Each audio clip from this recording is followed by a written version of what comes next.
करने की कृपा करें माननीय योगेश भारद्वाज जी।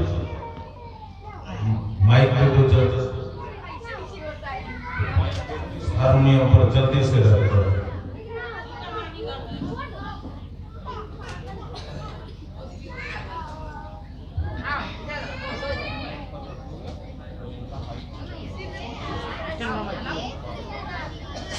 को मत रखना। इसको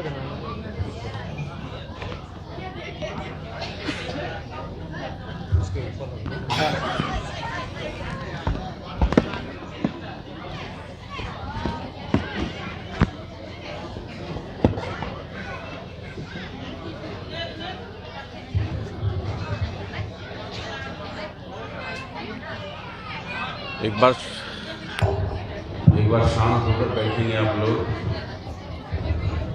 ये जो साउंड वाला है ना भाई, आप ही हो।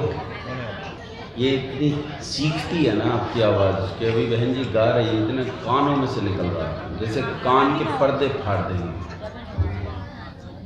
मधुर नहीं करते तुम इस आवाज़ को, किसी तरह सीखे नहीं। आप लोग एक बार कमर गर्दन सिर सीधी करके बैठेंगे और मेरे साथ परमात्मा के मुख्य नाम ओम का उच्चारण करेंगे 3 बार। अच्छा, आप सब लोग करते नहीं हैं, किया कीजिए। ये जो सारा यूनिवर्स है ना, सारा ब्रह्मांड है, ये ओम से ही ध्वनित हो रहा है। सारे संसार में ओम की ही ध्वनि गुंजायमान है और हम ही नहीं बोले तो गड़बड़ हो जाएगी कि नहीं। आओ मिलकर बोलो मेरे साथ। कमर गर्दन सिर सीधी करो। और ये माताएं इधर, ये जो इधर भारत पाकिस्तान का झगड़ा हो रहा है, इसे रोको।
मंचस्थ आदरणीय पूज्य स्वामी जी, आदरणीय पूज्य विदुषी बहन प्रज्ञा जी, उनके साथ हम सबको उनके संगीत में और मधुरता से सिद्धांत परोसने में सहायता कर रहे हैं उनके वादक वृंद, आदरणीय आचार्य कपिल जी, आदरणीय विद्वान संचालक महोदय, बहुत स्वाध्यायशील, और जिन्होंने यहाँ एक कर्मठ और ज़बरदस्त कार्यकर्ताओं की एक फौज खड़ी कर रखी है, ऐसे आदरणीय सुभाष जी। और मैं पहली बार मिला था भदरिया में राम और लक्ष्मण की तरह, एक का तो नाम भी लक्ष्मण ही है, राम और लक्ष्मण की तरह साथ साथ काम करने वाले आदरणीय वेद प्रकाश जी और लक्ष्मण जी, जो बहुत उदार मना और बहुत विनम्र प्रकृति के लोग हैं। और यहाँ अब ऐसे कई बंधुओं से मेरा परिचय हो गया है जो बहुत सुधी हैं, बड़ा अच्छा सुनते हैं। अच्छा श्रोता होना भी एक गुण होता है, सबके बस का अच्छा श्रोता होना नहीं होता, सब अच्छे श्रोता नहीं होते। तो आप में बहुत लोग बहुत अच्छे श्रोता हैं जो आकर मुझसे चर्चा करते हैं, जो मैं बोलता हूँ उस संबंध में भी। और आदरणीय माताओं, बेटियों और बहनों,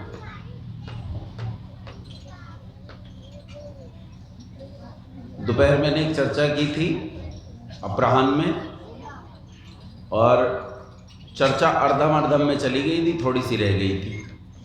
तो अब एक विषय अब का है, छोटा सा विषय है, वो भी लूँगा और जो विषय वहाँ बचा है उसे पूरा करूँगा।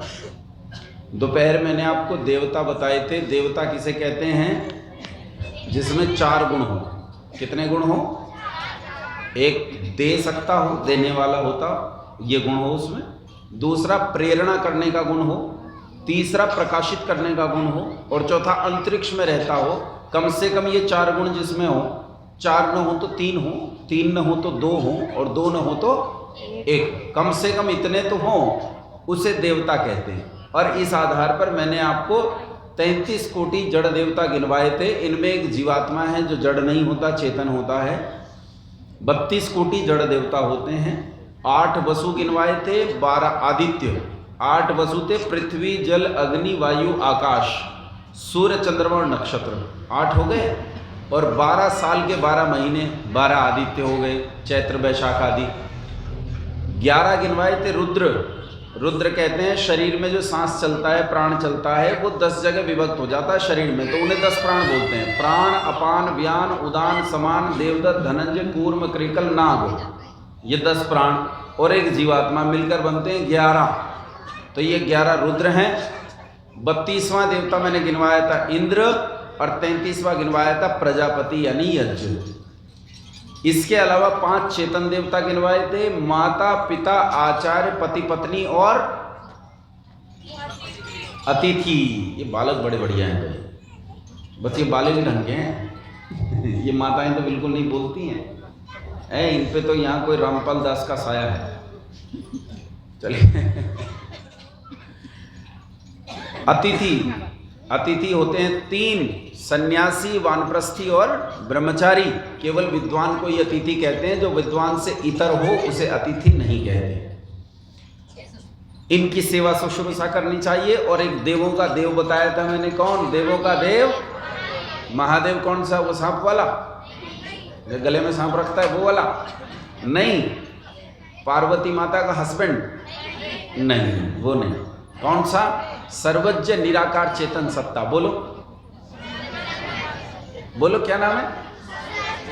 इधर माए नहीं बोल रही है? ये नहीं बोल रही हो ना, तो वो स्वामी श्रद्धानंद सरस्वती, चित्र लगा देखो उधर सबसे परे लाल कपड़ों में। स्वामी श्रद्धानंद सरस्वती घर आए तो अपनी बेटी को गाते सुना कि ईसा ईसा बोल, तू ईसा ईसा बोल, ऐसा गीत गा रही थी। और कह दी ईसा मेरा कृष्ण कन्हैया, ईसा मेरा रास रचैया। ईसा सब हो गया, तुम्हारा भी सब ईसा हो जाएगा, फिर तुम भी बिना बाप की औलाद बने घूमते रहो। सोचो, इसीलिए बोला करो, बोलो सर्वज्ञ निराकार चेतन सत्ता। बोलो सर्वशक्तिमान निराकार चेतन सत्ता, सर्वव्यापक निराकार चेतन सत्ता। अब बताओ ईश्वर कहाँ रहता है? 4थे आसमान पे या 7वें पे या सब जगह रहता है? सब जगह रहता है, कण कण में व्यापक है। मेरे भीतर है कि नहीं है? और तुम्हारे भीतर, सबके भीतर। संसार में कोई स्थान उससे खाली। देखो भाई, भाषण देना मेरा मकसद नहीं है। मेरा मकसद है, मैं जब यहाँ आया हूँ तो आप में से 4 लोगों को 4 बातें सिखा कर जाऊँ। अगर मैं सिखा कर गया तो मेरा आने का उद्देश्य पूरा, नहीं तो बेकार। क्या फ़ायदा? मैंने 2000 किलोमीटर की यात्रा करी, कोई फायदा नहीं है। सर्वज्ञ निराकार चेतन सत्ता को देवों का देव महादेव कहते हैं। ये भी एक देवता है और इस देवता की पूजा करनी चाहिए और उपासना करनी चाहिए। पूजा कैसे करेंगे बाद में बताऊंगा, उपासना कैसे करेंगे ये भी बताऊंगा। अभी आप समझिए कि देवी देवताओं के स्थान पर क्या क्या चल रहा है? वो मुझे लगता है ये झारखंड है तो थोड़ा ज़्यादा होगा। एक तो देवी देवताओं के स्थान पर चलता है भूत, है कि नहीं? भूत है इधर। कुछ माताओं के सिर भी आता होगा। नहीं, यूं कौन मान लेगा कि आता है? यहाँ नहीं मानेगा कोई, लेकिन घर में आता है। भूत के अलावा होता है प्रेत, और एक होती है चुड़ैल, और एक होती है डायन।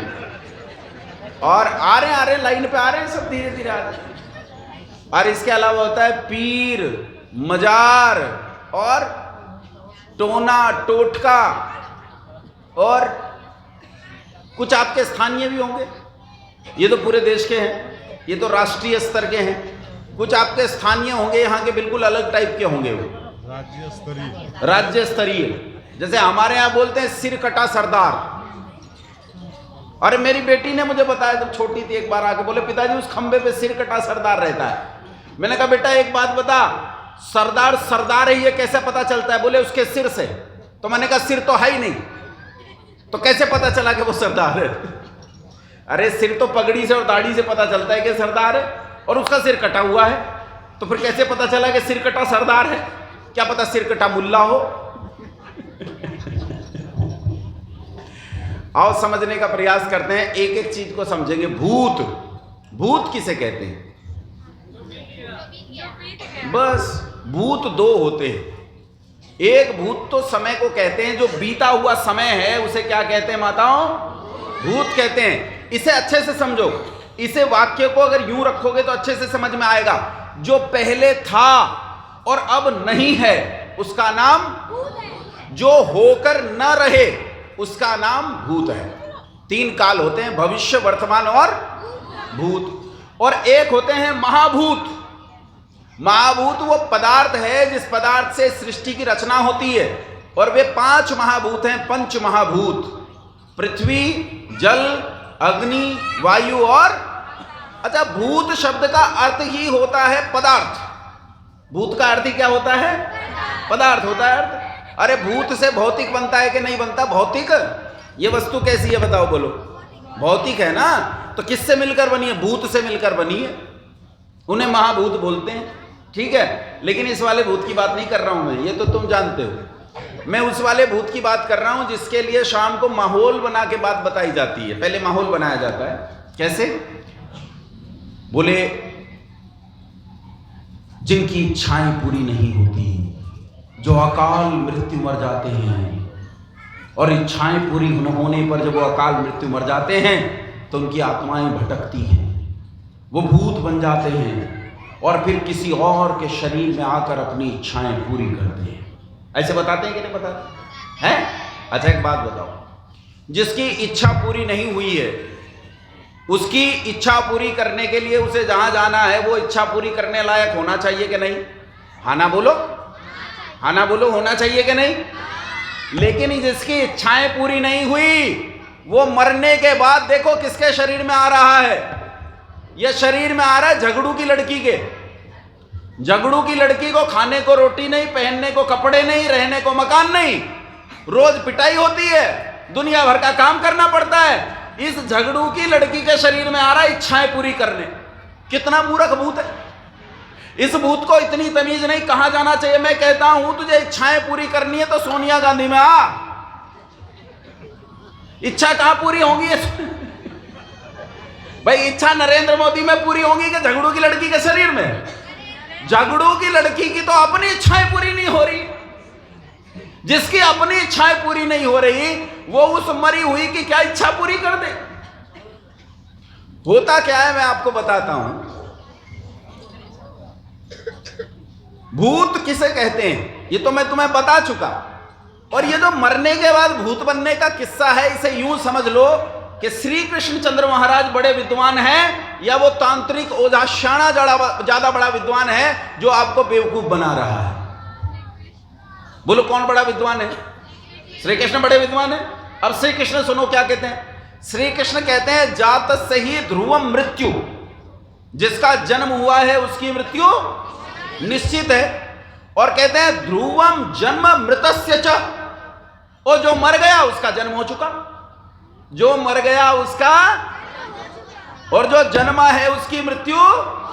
अच्छा एक बात बताओ, जिसकी मृत्यु हुई उसका कहीं जन्म हो गया तो भूत कौन बना? तांत्रिक का बाप। भूत कौन बनेगा? भूत बन ही नहीं सकता भाई। और क्या परमात्मा की न्याय व्यवस्था में यह दोष है कि वो मरने के बाद भटक रहा है? एक तरफ हम कहते हैं परमात्मा सर्वज्ञ, सर्वशक्तिमान, सर्वव्यापक सत्ता है। परमात्मा जितना बुद्धिमान संसार में दूसरा कोई नहीं। क्या इतने बुद्धिमान परमात्मा की व्यवस्था में दोष हो सकता है? उसकी व्यवस्था में कोई दोष नहीं होता है। इसलिए जो मरा था उसका तो कहीं जन्म हो गया उसके कर्मों के अनुसार। इधर मरा और उधर जन्म हो गया, इधर मरा उधर जन्म हो गया, मतलब ही नहीं बीच में कुछ भी बनने का। क्या बनेगा बीच में और किसे परेशान करेगा? लेकिन यहां जो बातें बताई जाती हैं वो निहायत झूठी होती है, मूर्खतापूर्ण होती है, उनमें कोई सच्चाई नहीं होती। क्यों होती है घटनाएं थोड़ी सी देर में बताऊंगा। फिर दूसरे नंबर पे आता है प्रेत। प्रेत किसे कहते हैं? तो देखो, जिसमें प्राण चलता रहे उसे प्राणी कहते हैं। आप सबके भीतर क्या चल रहा है? सांस जा रहा है, आ रहा है, प्राण चल रहा है ना। तो जिसमें प्राण चल रहा है उसे क्या कहते हैं? और जिसमें से प्राण निकल जाए कहते हैं प्र इति प्रेतः। जिसमें से प्राण निकल गए हैं उस शव का नाम प्रेत है। संस्कृत में लाश को प्रेत कहते हैं। बताओ, ये प्रेत किसी को चिपट सकता है क्या? लोग कहते हैं भूत प्रेत चिपट गए। क्या ये प्रेत किसी को, जब तक ये जीवित था, किसी को भी चिपट सकता था? चिपट सकता था कि नहीं? ये नेता आके चिपट जाते हैं, जब इलेक्शन होता है तो ये आके चिपट जाते हैं कि नहीं? लेकिन इनमें से जो नेता मर गया, क्या वो चिपट पाएगा? बोलो, ये कभी नहीं चिपट सकता। मैं तो एक नेताजी को कह रहा था, मैंने कहा नेताजी आप 5 साल बाद आते हो और बुरी तरह चिपट जाते हो, हम तो चाहते हैं भगवान आप प्रेत हो जाओ। बोले फिर तो ज्यादा चिपटूंगा। मैंने कहा वो तो हम देखेंगे ना चिपटेगा कि नहीं चिपटेगा। प्रेत किसी को चिपट सकता है? अच्छा, अगली बात, भूत चिपट सकता है किसी को? भूत चिपट सकता है, चिपट सकता है। कैसे? अगर भूत की बात नहीं मानोगे तो। भूत की बात मानना जरूरी होता है। भूत की बात क्या होती है भाई? 100 नंबर का सब्जेक्ट होता है, स्कूल में पढ़ाया जाता है। भूत की बात को कहते हैं इतिहास। क्या कहते हैं भूत की बात को? इतिहास से नहीं सीखोगे तो तुम्हें चिपट जाएगा, भूत तुम्हें परेशान करेगा। भूत से बचने का तरीका है इतिहास से सीखो। तू इतिहास को ही चिपट रही है, ये लड़की कह रही है इतिहास को चिपट जाओ। ये भी सही है वैसे। अगर तुम इतिहास को ढंग से चिपट जाओ, इतिहास को ढंग से पढ़ लो, तो तुम्हारा कोई कुछ नहीं बिगाड़ सकता। लेकिन तुम इतिहास पढ़ते नहीं है। तुम भूल गए कि 1000 साल की गुलामी में तुम पर कितने अत्याचार हुए। तुम भूल गए कि तुम्हारे देश को किस तरह बर्बाद किया गया। तुम भूल गए कि कैसे तुम्हारे देश को लूटा गया है। तुम ये भूल गए। अगर तुम इस बात को अच्छे से याद करो तो आगे अपने देश को गुलाम होने से रोक पाओगे। भूत प्रेत के बाद आता है पीर मजार, और इसमें जो और भी सैयद भूमिया या आपके स्थानीय होंगे वो सब जोड़ लेना। पीर मजार क्या होता है बता देता हूं। देखो, जब मुसलमान मरते हैं तो मुसलमानों को जलाया नहीं जाता। क्या करते हैं? उन्हें दफना देते हैं। तो मुसलमानों की 2 तरह की कब्रें बनती हैं। जो गरीब मुसलमान होता है तो उसे तो मिट्टी डालकर दबा देते हैं, वो तो कच्ची कब्र होती है। और जो पैसे वाला मुसलमान होता है उसकी थोड़ी ईंट मीट चिन देते हैं, ठीक है, तो उसकी बन जाती है मजार। उसे ही पीर भी बोलते हैं लोग। हमारे यहां तो कहावत चलती है, कहते हैं जिंदा सैयद मीर साहब और मर जाए तो पीर साहब। मरने पर वही पीर बन जाता है। अच्छा, ये कौन मुसलमान है भाई? ये वही मोइनुद्दीन चिश्ती है। कौन मोइनुद्दीन चिश्ती? मैंने कहा तुम इतिहास नहीं पढ़ते। कौन था मोइनुद्दीन चिश्ती? बोलो। अब मोइनुद्दीन चिश्ती मोहम्मद गोरी की सेना में एक सिपहसालार था, और जब पृथ्वीराज चौहान मारे गए तो रानी संयोगिता और उनके साथ हजारों स्त्रियों को, उसके लश्कर को, इस मोइनुद्दीन चिश्ती के लश्कर को भेंट में दे दिया मोहम्मद गोरी ने, और उन्होंने उन स्त्रियों के साथ बलात्कार करते करते उनकी हत्या कर दी। जैसे आज ये 35-35 टुकड़े करते हैं, वैसे ही उनका बलात्कार करने के बाद तलवार से उनके टुकड़े टुकड़े कर दिए उन स्त्रियों के। और ताज्जुब की बात यह है, इस देश में मोइनुद्दीन चिश्ती का दरगाह है और प्रोटोकॉल लागू है कि बड़े से बड़ा नेता भी अगर वहां जाएगा तो उसे चादर चढ़ानी पड़ेगी, और वो चादर चढ़ाता। क्या ऐसे बलात्कारी नीच हत्यारे पर चादर चढ़ानी चाहिए? बोलो, चढ़ानी चाहिए क्या? देखो, विरोध में नहीं हूं, चढ़ाने के विरोध में नहीं, लेकिन ये तो देखो क्या चढ़ाना चाहिए। चढ़ाने के बिल्कुल विरोध में नहीं हूं, मैं सबका सम्मान करना चाहता हूं। लेकिन मोइनुद्दीन चिश्ती और ऐसी जितनी भी दरगाह हैं उन पर चढ़ाओ तो सही, लेकिन चादर नहीं, इन पर जेसीबी चढ़ाओ, जेसीबी बुलडोजर चढ़ाओ इन पर। यह चढ़ाने की चीज है। बलात्कारी के और हनुमान के सम्मान में अंतर तो रखो। एक तरफ गाते हो कांधे मूंज जनेऊ साजे, हनुमान की वंदना करते हो, दूसरी तरफ पीर पर जाते हो माथा रगड़ने, माथा फोड़ने। ये कौन सी पूजा हुई भाई तुम्हारी? ये कौन सा तुम्हारा विश्लेषण हुआ? कम से कम इतना तो समझो कि कौन तुम्हारा अपना है और कौन तुम्हारा शत्रु है। तुम तो यही नहीं समझ पा रहे कि हमारा शत्रु कौन, हमारा अपना कौन और बिगाना कौन। अजमेर शरीफ, मोइनुद्दीन चिश्ती, कलियर शरीफ, ये जितने शरीफ हैं ये सारे बदमाश थे। अब इन्हें शरीफ बोल रहे हैं। इनमें से एक शरीफ नहीं है, एक भी। सारे गुंडे बदमाश हैं। जितनी मजारें इस देश में बनी हुई हैं, सरकार, वो मेरा लड़का, मैंने बताया था ना, मेरे एक ब्रह्मचारी से किसी ने पूछा कि तू बेटा बड़ा होके क्या बनेगा, तो स्कूल का विद्यार्थी कहता है डॉक्टर बनूंगा, इंजीनियर बनूंगा। मेरे वाले ने कहा प्रधानमंत्री बनूंगा, और मुझे यकीन है कि वो प्रधानमंत्री बनेगा। और कितने दिन में? अरे 10-1 साल में वो अपनी सारी कक्षाएं पूरी कर लेगा, पढ़ लिख लेगा, फिर प्रधानमंत्री बनना है। भैया जिस दिन वो प्रधानमंत्री बना उस दिन मेरी चलेगी, और जिस दिन मेरी चलेगी इन सारे जेसीबी का मैं खूब सम्मान करूंगा, इन पर खूब चढ़ाऊंगा, पर जेसीबी चढ़ाऊंगा, चादर नहीं चढ़ाऊंगा, चढ़ाऊंगा पर इसे आप समझने की कोशिश करो कि ये पीर मजार किसी कारण से बनाए गए। आपकी श्रद्धा, आपके विश्वासों में झूठ डालने के लिए, उसमें मिलावट करने के लिए बनाए गए। भूत हो गया, प्रेत हो गया, पीर मजार हो गया। अब आते हैं कि जो घटनाएं आपके घरों में घटती हैं, घटनाएं घट जाती हैं ना घरों में। क्या क्या घटनाएं घट जाती हैं बताओ? बंद संदूक में कपड़े जल जाते हैं, जल जाते हैं ना। और क्या क्या होता है? घरों में कोई छापे मार जाता है, घर में कोई पंजे मार जाता है ना, छाप मार जाता है। डायन मार जाती है कौन? सिंदूर पड़ा रहता है। और बताओ, मिठाई मिल जाती है चौराहे पर, है नींबू मिर्चे तो दुकान पे खुद ही टांगते हैं, लेकिन ऐसी चीज बताओ जो पता नहीं चलता कि कौन कर गया है। और फिर कई बार हमारी माताओं के सिर भूत प्रेत आ जाता है, बालाजी आ जाता है, देवी आ जाती है, फिर वो नाचती हैं, सिर के बाल खुले होते हैं, पूरी तरह घुमाती हैं और वो नाचती हैं। फिर लोग उनसे पूछने आते हैं मेरा लड़का कौन सी दिशा में गया। फिर वो सैटेलाइट बन जाती हैं और ये बताती हैं कि तेरा लड़का पूर्व में गया कि दक्षिण में गया, उत्तर में गया कि पश्चिम में गया, वो बताती हैं। तो इन्हें भी समझ लो ये क्या होता है। देखो 3 प्रकार की बीमारियां होती हैं। पहली प्रकार की बीमारी होती है माताओं शारीरिक रोग, दूसरे प्रकार की बीमारी होती है मानसिक रोग, और तीसरे प्रकार की बीमारी होती है नाटक।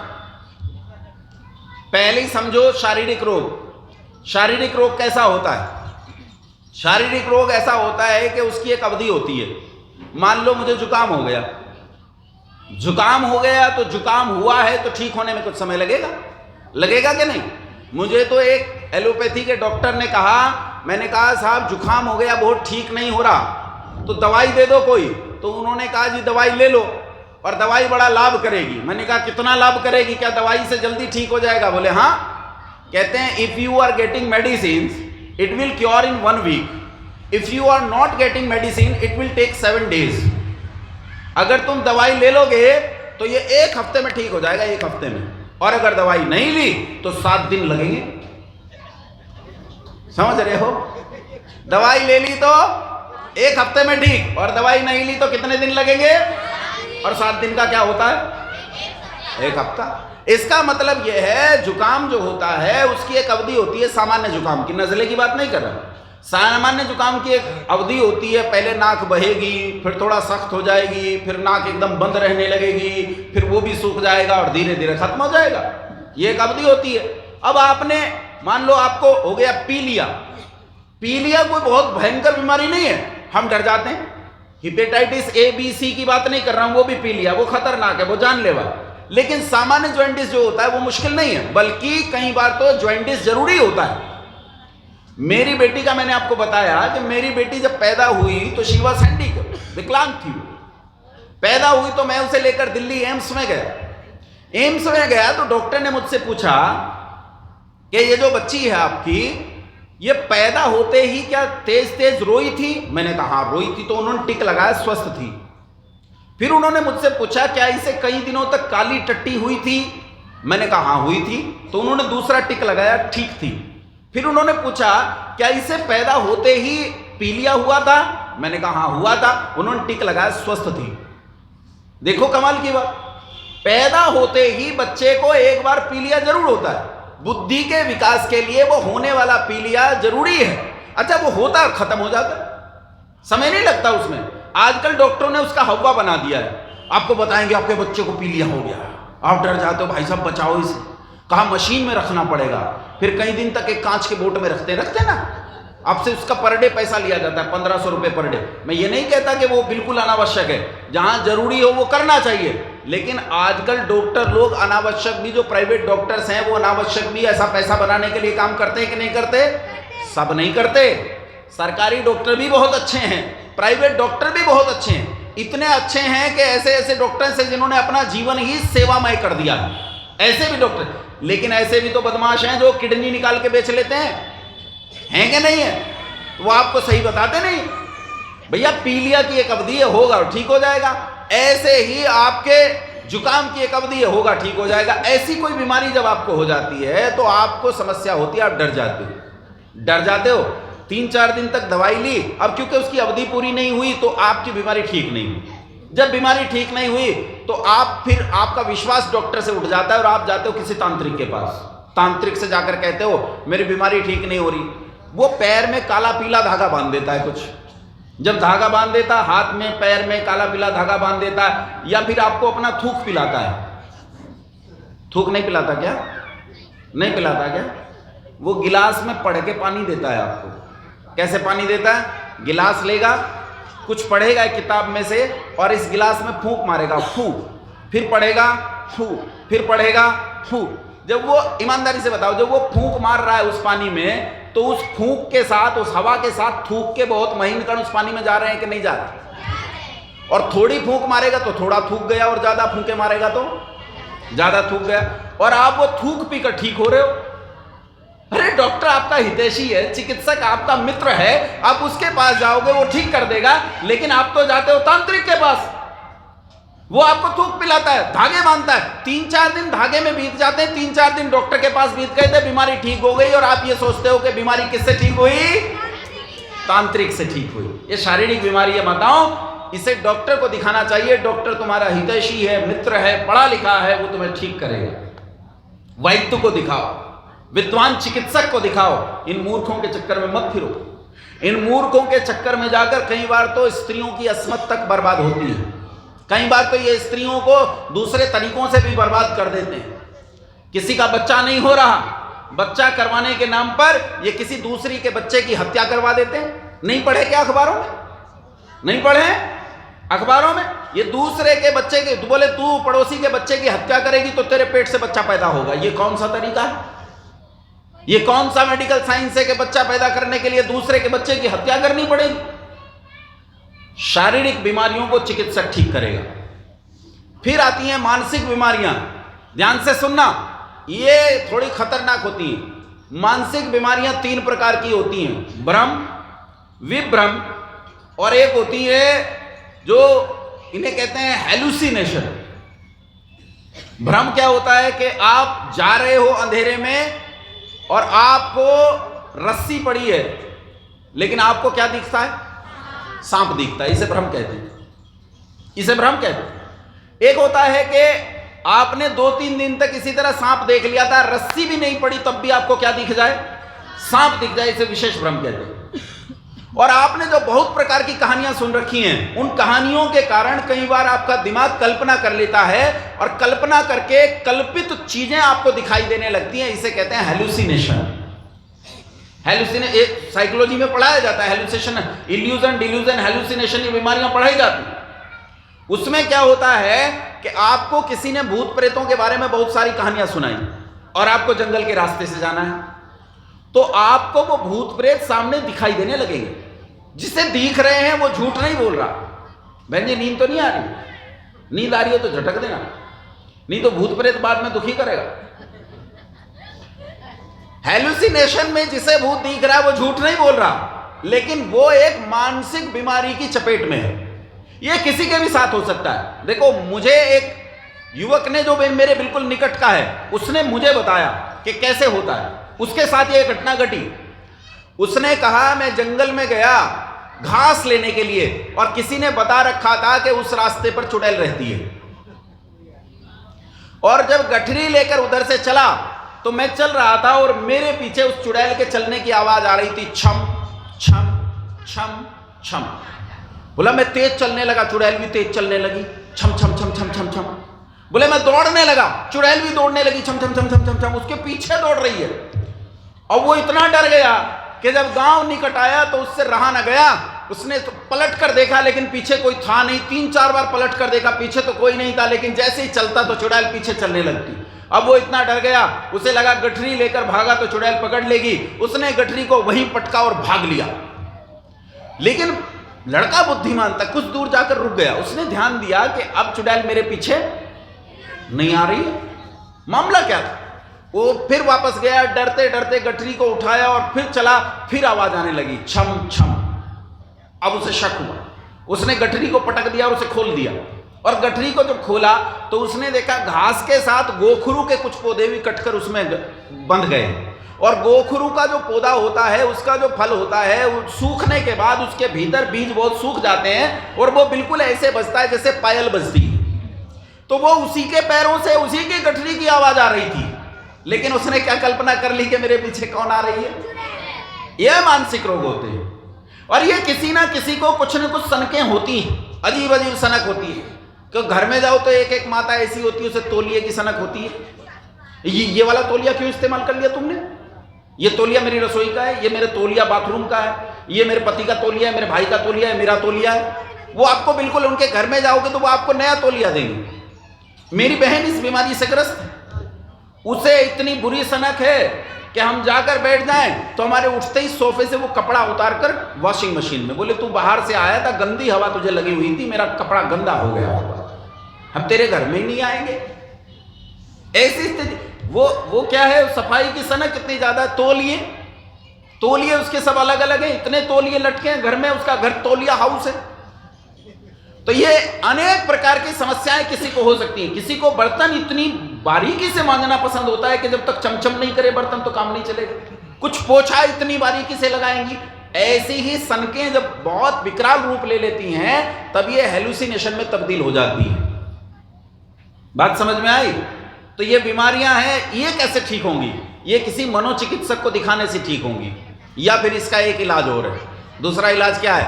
आर्य समाज में आया करो। आर्य समाज इन सारी बीमारियों का इलाज करता है, और ऐसा इलाज करता है कि तुम्हारी पीढ़ियों में भी ये बीमारियां नहीं आएंगी अगर तुम्हारे समाज में आ गए। देखो, कई पीढ़ियों तक का इलाज आर्य समाज कर देता है। नहीं तो भैया किसी मनोचिकित्सक के पास जाओ, मनोचिकित्सक तुम्हें वो नींद की दवाइयां देगा, फिर कैसे कैसे ठीक करेगा, वो उसका काम है, मैं क्या जानूं। इसके बाद तीसरा रोग जो सबसे भयंकर और गंभीर होता है वो होता है नाटक। क्या होता है? अच्छा, ये नाटक 15 साल से लेकर 50 साल तक की महिलाओं को होता है। ना तो ये 50 साल के बाद किसी महिला को होता है, ना 15 साल से छोटी कन्या को होता है। बस 15 से 50 साल तक की महिलाओं को होता है और किसी को नहीं होता। ऐसा मत समझना कि पुरुषों को नहीं हो सकता है पुरुषों को भी, बशर्ते उस पुरुष में महिलाओं वाले लक्षण हों। ऐसे पुरुष देखें, यूं लचक के चलेगा जैसे रैंप पे मॉडल चलती है। वो देखे हाथ कैसे, चलो हटो जाओ ना, ऐसे हाथ चलाएगा। ऐसे किसी पुरुष को हो जाए तो हो जाए, नहीं तो भैया महाराणा प्रताप के पास भूत नहीं आया करता, शिवाजी महाराज के पड़ोस में भूत प्रेत नहीं आते, चंद्रशेखर आजाद और पंडित राम प्रसाद बिस्मिल के तो गांव में भी भूत नहीं सोता, गांव में भी नहीं सोता। हाँ, ऐसे को हो सकता है जिसमें थोड़ा बहुत महिलाओं के लक्षण हो। नाटक क्या होता है मैं बता देता हूं। यह पुरुष प्रधान समाज है, और पुरुष प्रधान समाज में स्त्रियों को दबा कर रखा जाता है। पुरुष अपनी तो सारी इच्छाएं पूरी कर लेते हैं और स्त्रियों की इच्छाएं पूरी नहीं होती। जब स्त्रियों की इच्छाएं कई बार कहने पर भी पूरी नहीं होती, तब भूत आता है, तब बाल खुल जाते हैं, जोर जोर से नाचती है, बालाजी आ गया, देवी आ गई, मानेगी नहीं।